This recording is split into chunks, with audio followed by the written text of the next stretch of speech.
What's up YouTube? Welcome back to Mark's Family Cooking. I'm not going to beat around the bush today. This is how you make an easy, what I like to call mango curry. I've used Quorn pieces. You can use any meat of your choice. You can use chicken or you can just use vegetables. But it is fruity, it is tangy, it is got that curry taste to it. It's dead easy to make. You just need a few ingredients which you're probably going to have in your kitchen cupboards. If you like the video, please give it a thumbs up. Don't forget to hit the notification so you get notifications, and please subscribe to the channel if you like what you're seeing. Don't forget to check me out on the socials as well, Mark's Family Cooking on Instagram and on Facebook. But that's enough of me. This is how you make mango curry. A good glug of oil. I've used sunflower oil. Once the oil is hot, you want to add 2 sliced onions. It really doesn't matter which way you slice them, but just add them into the hot oil. Give them a stir around and then fry them. You want to fry them for about 8 minutes until they're starting to caramelize. Then add 2 grated cloves of garlic. Give it a good stir around, being careful not to burn the garlic. If you burn garlic, it tends to turn bitter and you don't want a bitterness in your curry. So once your garlic has cooked and softened, you want to add about 1 tablespoon to 2 tablespoons of tomato puree. Give it a good stir just to start cooking that tomato puree out. Now you add 1 tablespoon of curry powder. I've used mild curry powder, and you add 1 tablespoon of plain flour, and this will thicken up your curry as it cooks. Give it a good stir around to mix it all up. Start cooking out that flour, and then to that I've added a whole bag of Quorn pieces.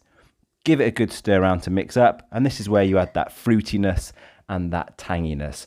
I've just used shop bought mango chutney from a local supermarket. I shop at Aldi, and you want to add 4 tablespoons of mango chutney to your mix so far. You can add more if you want it a little bit sweeter and a little bit more tangy, or you can add a little bit less if you want, if you don't want it quite so sweet. But I find 4 tablespoons is enough for this. And then you add 500 ml of hot vegetable stock. I just used shop bought vegetable stock for this.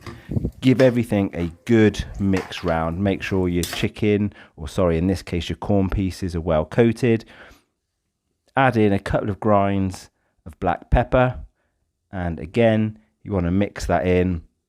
Get everything all stirred so everything is coated in the sweetness of the mango chutney and the curry flavour, and then you want to simmer it for roughly 15 minutes, just until it starts to thicken up and your Quorn pieces are cooked through.